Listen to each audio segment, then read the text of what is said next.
Hello. Well, I wasn't planning on posting this in English, but I realized that I do have some followers that only speak English. People from India, for example, Pakistan, who who who do follow me anyway. Well, there is a subject that I did publish in Spanish, and it's interesting. Well, to begin with, let's just remember that I am a clinical psychologist. I was active during 40 years, 40, and my area of concentration was clinical sexology. So it's pretty obvious that I'm interested in finding out if COVID-19 is doing something as far as the sexual health or sexual well-being of our uh, co-inhabitants.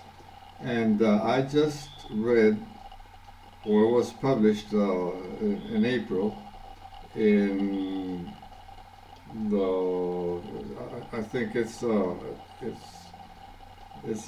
either a little magazine or perhaps a Newsweek letter or something from Health Cleveland Clinic org, and this was delivered by Google, and I had seen it mentioned in Twitter by a colleague of mine, and the subject, the main subject, was interesting because it pertains especially to uh, the young generation, the people that are at this moment actively sexually actively or sexually active.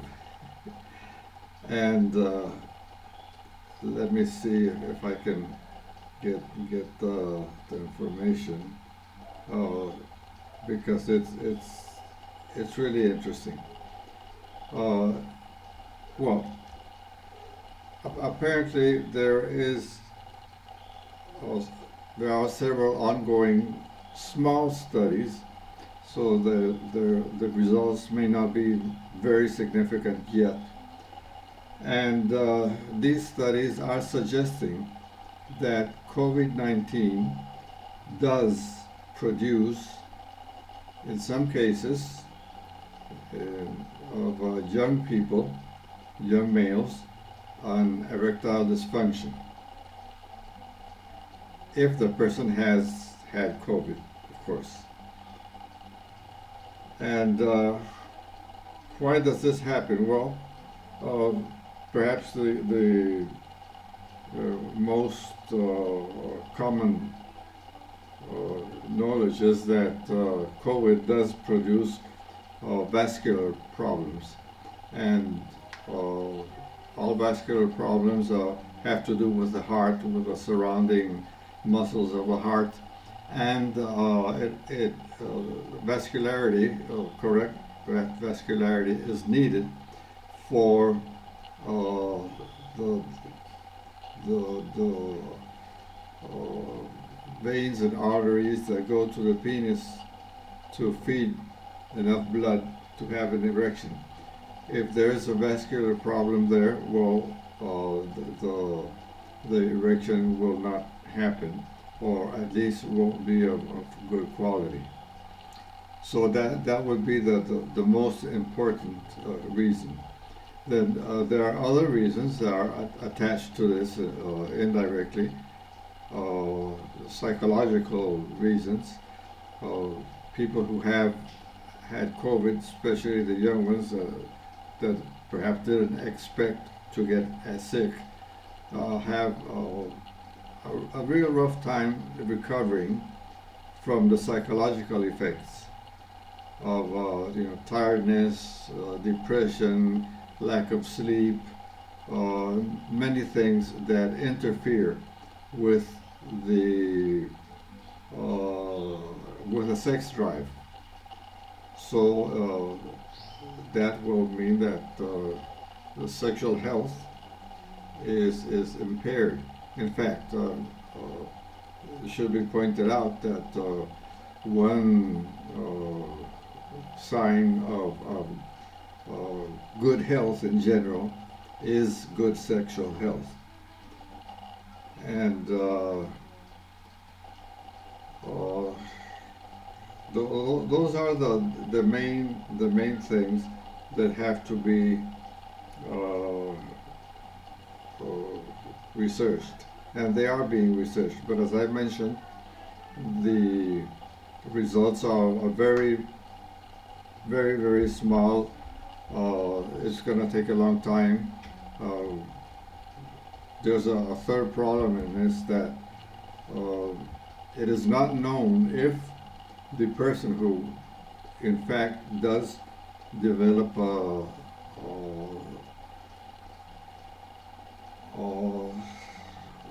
erectile dysfunction will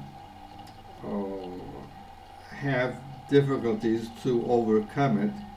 We don't know if this particular type of sexual dysfunction is reversible. We don't know that yet. So that's a risk, a very high risk. Now, the leader in a way of the studies. Oh, geez, I wish I remembered the. Here are the top search results. Oh, I had some information here, but apparently I just blew it. Well, and you can check the facts in the Cleveland Clinic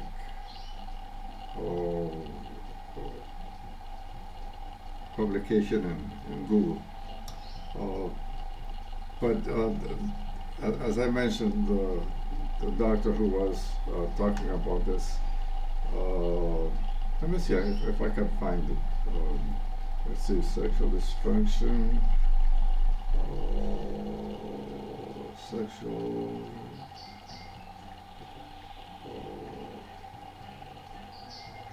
dysfunction.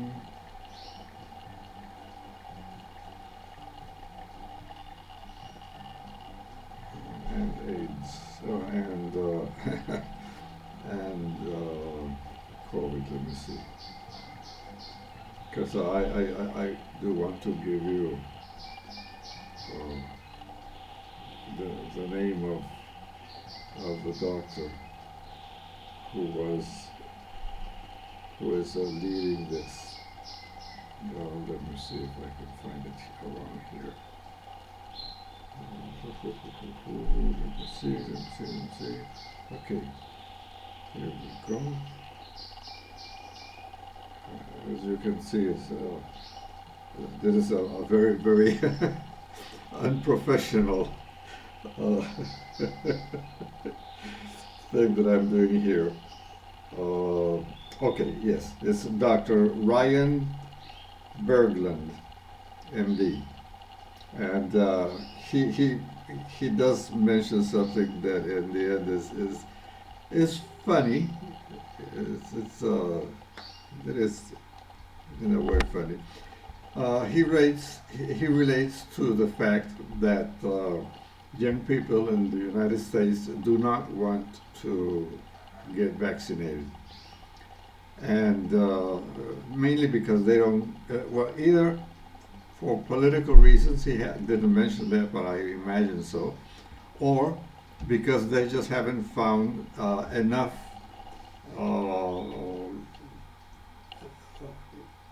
reasons, scientific reasons for the vaccination.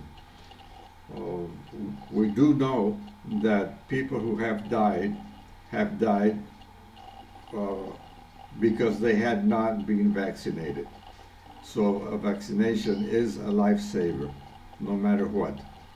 But for a young man at my age, who cares? But for a young man, let's say someone between 18 and 45, let's use that space, that age span. Um, you know, finding that after having had COVID, uh, that person may want to have sex of either kind, either masturbation or sex with a partner, and suddenly finds that the, the the feeling of pleasure and uh, while stimulating the penis is just not there. That's a big problem because it installs right away a pattern of fear, of uncertainty, and all that increases the possibility of the dysfunction becoming worse. And it hasn't been studied either if that dysfunction, that erectile dysfunction, will react positively to the regular medication that most urologists um, use for erectile dysfunctions, like sildenafil, Cialis, or some of these commercial names. So it's I would say, and I agree with Dr. Bergman, is that perhaps young people may be scared into becoming motivated to get vaccinated. Uh, because the truth is that us old people, uh, most of us became scared, and that was a good enough motivation to get a vaccine. Here in Panama, we also have the problem with young people not wanting to get vaccinated, and several of my colleagues working in mental health and sexology, we are using uh, this excuse, this parameter to motivate young people. Hey, if you want to have a long-lasting sex life, better get vaccinated. Better to be uh, alive and functioning well sexually than following your political whatever and not functioning well. Well, I have to answer the phone. Okay, see you then. Bye bye.